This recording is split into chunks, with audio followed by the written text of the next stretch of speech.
What's up, everyone? It's Michelle Alexandria here. Sorry if I don't have a sexy voice, but what can I do? I am who I am. But anyway, since you all love my OLED TV review so much, I thought I'd review this brand new Samsung KS8500. And you're asking, what happened to my OLED that I so dearly loved?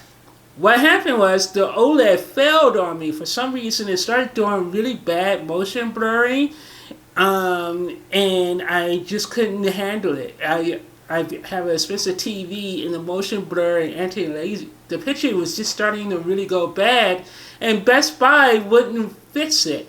I was dealing with the Best Buy Geek Squad guy from hell who was just lazy and wouldn't fix anything, and it just really pissed me off. So anyway, they wouldn't fix it and they wouldn't replace it. All they did was gave me a $2,200 credit to go get myself a new TV. And because had such a great deal on that TV, I wasn't able to get that deal again. All my local Best Buys in this area, I'm in the DMV, in the DC area, suck. I mean, they don't have any stock on much of anything, and just shopping for TVs at Best Buy is kind of a nightmare. So I didn't want to really wanted to get the KS8000, but the KS8000 was sold out everywhere, and then they kept trying to push the Samsung MU8000 on me, which is the new version of the 8000, and I wasn't going to pay $1,000 premium on a TV that is barely a year old. And all the reviews said the MU8000 isn't better than the KS8000. It's essentially the same TV with a different number scheme. So I basically ended up getting the KS8500, a 65-inch curved TV, which is what you're looking at now. And I kind of like Samsung's interface, but the problem is it's buggy as heck. It doesn't always work. It doesn't work as smoothly as the LG's WebOS does. I feel like sometimes I'm scrolling forever through my list of apps to get anywhere, but I do like the concept of it. And the problem is it's buggy because sometimes YouTube works, sometimes it doesn't. Sometimes Voodoo works, sometimes it doesn't. But the picture quality, you cannot argue with the picture quality here. I'm going to switch it, and I absolutely adore Samsung's one remote. This remote is beautiful. It's small. It fits in your hand really nicely. The buttons are laid out perfectly. And it actually works really well with all your different apps. So here's Xfinity. And look, I can actually control the TV. Here, check it out with the one remote, which is really nice. I really like this. And check out the picture quality. This is actually upscale. This is actually 1080p through my cable company, through Xfinity. And look how beautiful that picture is. Let me show you the difference in settings. So if you go here, and I'm going to try to do this really fast. So here's natural mode. This is movie mode. And originally I thought movie mode was a little dark, but eventually it grows on you. And I kind of really like the movie mode. But see how nicely the colors are? The colors blend really nicely. So, and I'm going to try to do this review in under 13 minutes. So I'm going to start rushing in a second. But here's dynamic mode. Look how dynamic and bright that is. And here's standard mode. Now, what you can do is you can go into settings and go into special viewing mode and turn on the HDR plus mode. And what this mode does is it activates a simulated version of HDR for all your regular content. So again, look at the HDR quality here. HDR quality is absolutely amazing and stunning. Look at that. That is awesome. And this is regular TV. So the interesting thing about 65-inch TVs, when I first saw this TV in my home, it looked huge, but after a week it actually grew on me. So I really like the design of it. I actually like the curve. Well, actually, I don't like the curve, and I'm going to tell you why. The curve makes me sick. So the problem is, I'm going to have to, no matter how much I like this TV, I'm going to have to return it because it makes me sick. But I want to finish going through this. So anyway, the menu navigation is not as fast or as fluid as WebOS, mainly because it doesn't have motion control. So I feel like I'm scrolling forever to get to where I need to go. And the other thing I don't really like about it is not as intuitive as I would like it to be. So under Netflix, you see how it actually shows the last shows that I watched under Netflix? That's awesome because this is accurate. I watched Shannara Chronicles last night. I watched the OA. I watched a little bit of Sense8 and Doctor Strange. So I really like it. It's fast. It's fluid. So, but the blooming isn't that bad. I tested Harry Potter, Dark Knight, Batman versus Superman, and the blooming wasn't all that bad. You kind of notice it for a split second, but it's not constant. So that was okay. So here, let me, oops.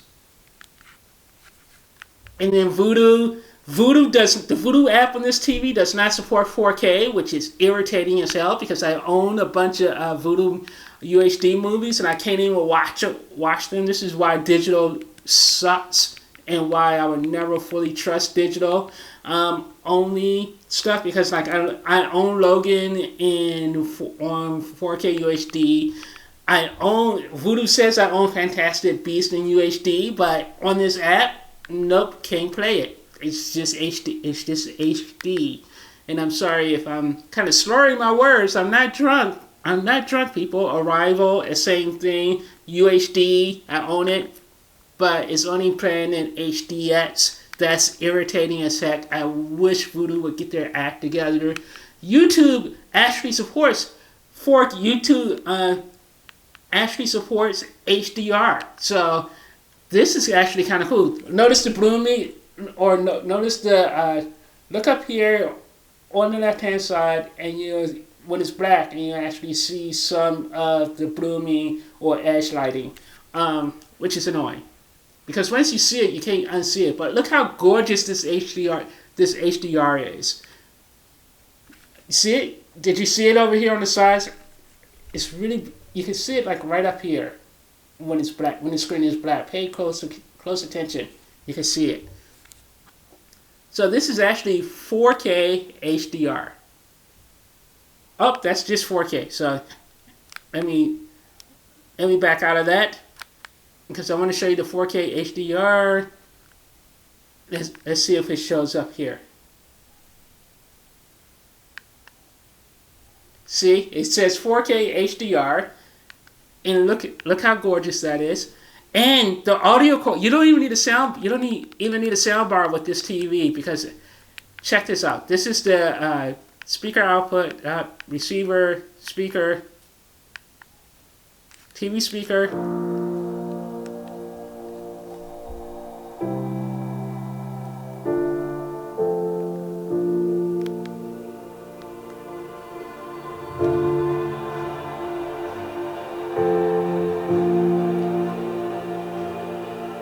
Colors really pop. Listen to how good the TV speakers sound.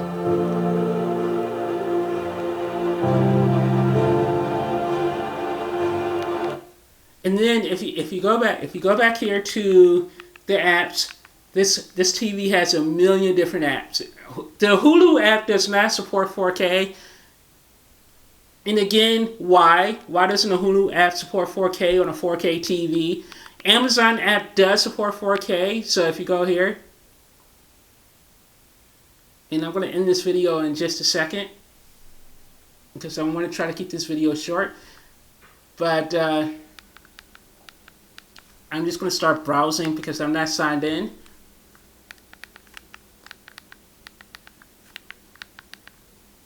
So here it is, Ultra HD Movies, Manchester by the Sea. Oh, Spectre. Gleason, Elvis and Nixon in HD, nice. She-Rock, nice. And all their TV shows are in HD. They have the HD TV, Bosch, Patriot, High Castle. So yeah, Amazon is doing a great job because their apps are now consistent, seem to be consistent across all platforms as well as Netflix. But Hulu and Vudu need to get their act together. So yeah, I really like this. Xfinity is great because Xfinity actually supports all the apps on this TV. So if you have Xfinity and you want to use Stars or Showtime or any of that kind of stuff through your Xfinity accounts, you're good to go. The problem is, again, I can't use this TV because it actually literally makes me sick. I just can't use it. It makes me sick. So I actually had to go back to Best Buy and jump through a bunch of hoops. But I'm getting the Sony 900E on Saturday. And the problem with the Sony 900E is it supports Google TV. And I love the interface to Google TV, but my Xfinity, for some reason, Xfinity absolutely hates Google Play TV, and I'm not going to be able to watch almost nothing on that because Xfinity doesn't support Stars, HBO Go, Showtime, any of that stuff on Google TV. At least it doesn't on my Shield device. So unless they have a different setup for Google Play TV on the Sony, which makes no sense, I am not going to be able to watch it. So that's going to drive me back as crazy.